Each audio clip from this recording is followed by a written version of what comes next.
Իհարկե ես ասենք կարծում եմ, որ ի պատիվ իրենք չեն խախտել, դրա համար էլ հաստատուն կերպով իրենք կարողանում են մեր խնդիրները վեր բարձրացնել։ Օրինակ, գիտեմ, որ Վեհափառ Հայրապետը Արցախի թեմը չի լուծարել, եւ սա էլ իշխանությունների համար խնդիր էր։ Եվ այսօր տեսնում ենք ցավոք սրտի դառը իրավիճակը, երբ ասենք Վեհափառ Հայրապետը այն թեմը, որը ինքը չի լուծարել, որ իշխանությունները կուզեին լուծարել, եւ թեմի առաջնորդը վերջի պատերազմի ժամանակ ես չգիտեմ որտեղ է եղել, Արցախում է եղել, թե չի եղել, նաեւ այն վերջի շրջանում, որ ռազմաքաղաքական ղեկավարությունները գերության մեջ են, այսինքն իրեն տեսնել այնտեղ գնալը արդեն իր համար կոռեկտ չէ։ Ջան, մեկ հարցել ես ամ։ Դուք որ նշեցիք Վեհափառ Հայրապետը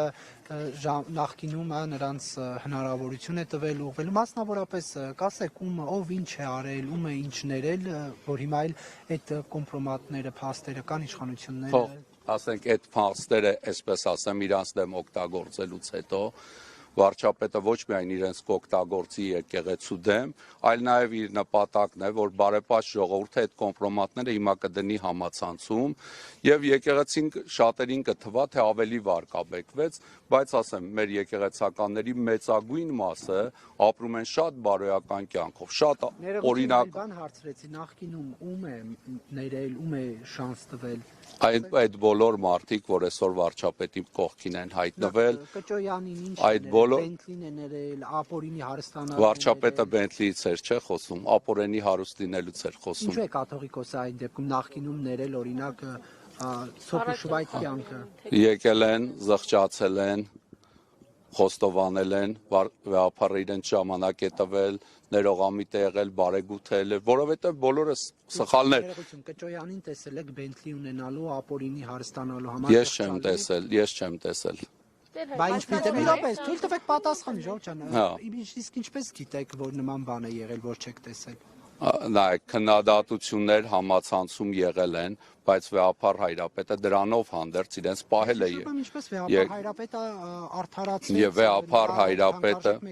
Վեհափառ Հայրապետը եկեղեցականների մեծ պակաս ունի։ Գիտեք, Եղեռնից առաջ ինչքան քահանա ենք ունեցել, մոտ 5000 քահանա ենք ունեցել 15 թվից առաջ։ 4000 քահանա Եղեռնի ժամանակ զոհվել են հոգեվորականներ։ Արևելա Հայաստանում մոտ 700 հոգեվորական է եղել առաջին հանրապետությունից առաջ։ Այսինքն խորհրդային շրջանում 700 հոգեվորական է բռնադատվել եւ այսօր Հայաստանում շուրջ 250 ընդամենը հոգեվորական ունենք։ Անկեղծ ասեմ, որ մենք մեծ թերություններ չենք ունենում, մարդիկ ենք բոլորս թերություններ ունենք։ Անթերի հոգեվորականներ չկան։ Մեր եկեղեցում մեկն է, որ անթերի է, դա Հիսուս Քրիստոս է։ Բայց եթե մեր եկեղեցու օրինակ ամենայն հայոց կաթողիկոսը լիներ Պետրոս Առաքյալը, վարչապետը նույն հաջողությամբ իրեն պիտի ասեր մատնության գիշերը Տիրոջի 3 անգամ ուրացար։ Եթե Պողոս Առաքյալը լիներ, պիտի ասեր Անտիոքի քրիստոնյաներին հալածեցիր, հիմա էլ գնում էիր Դամասկոսին հալածեիր։ Եթե անգամ նույնիսկ Գրիգոր Լուսավորիչը լիներ Վեհափառ Հայրապետի փոխարեն, պիտի ասեր քո հայրանակը մեր հայոց Խոսրով թագավորին է սպանել։ Եվ նման հայտ պիտի ասեր եւ էլի հակաեկեղեցական պայքար տաներ։ Բայց այն մարդիկ, որոնք իրենց սկզբունքներին մանավանդ մի 2 ամիս առաջ իրենց հայտարարությանը դեմ այսօր հայտարարություն են անում, սա խոսում է հստակ այն մասին, որ իրենք ահաբեկված են, իրենց առջև դրել են ինչ-որ հարցեր, որոնցով իրենք եկեղեցում համատեղելի չեն եւ իրենք կարծում են փրկողակը վարչապետի առաջարկած այդ փրփուրներն են, որոնցից իրենք բռնվելով չեն կարողանալու փրկվեն։ Որ հայտարարությունը նկատի ունեք ներողություն, որ հայտարարությունը նկատի, որը արել են հիմա դրան հակառակ։ Ժողովուրդ, բազմաթիվ հայտարարություններ, սկսած իրենց աբեղաձեռնադրվելուց արված հայտարարությունը եկեղեցու հնազանդության ուխտը, աղքատության ուխտը, կուսակրոնության ուխտը ու բազում այդպիսի ուխտեր, որոնք իրենք ասել են եւ նաեւ Մայրաթորի եպիսկոպոսները բազմաթիվ հայտարարություններ են ունեցել։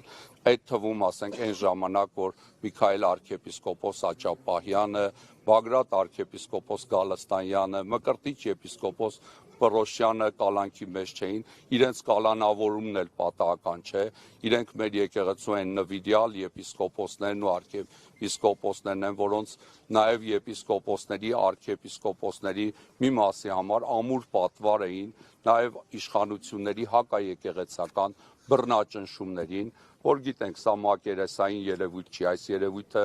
ուղղորդվում է Էրդողանի,